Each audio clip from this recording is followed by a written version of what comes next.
Joining me now is someone who spent plenty of time in the company of our great nation's ruler from 2004 until 2011. Grant Harrold served as a butler to King Charles while he was still the Prince of Wales and the late Queen Elizabeth's heir. Having served him faithfully for so many years, Grant has a unique insight into how our King will in turn serve his country. And it is great to have Grant with us today. Grant, there was a fascinating moment during the Ascension Council today when Prince Charles wasn't happy with the layout on the table and a certain pen in front of him, and his facial expression illustrated that he wanted change, mate. I imagine you're very familiar with that facial expression, Grant.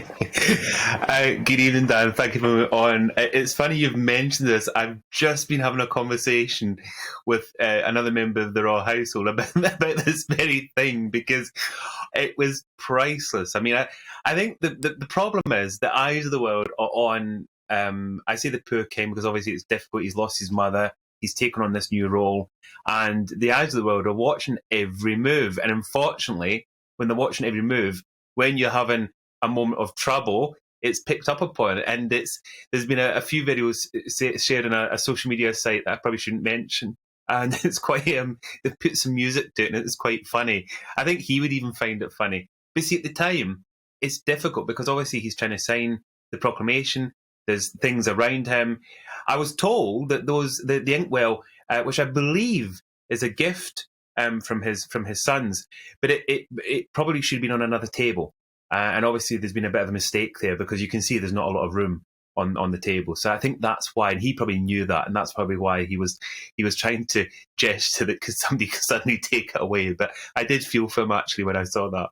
Well, indeed, and Grant, he has coped admirably these last few days. I mean, for most of us, when we lose a close member of our family, we hibernate, don't we, from the world? As Prince Andrew said earlier today, the rest of the family have had at least 24 hours alone with the Queen at Balmoral. That wasn't possible for King Charles, but I guess he has been preparing for this moment for many years.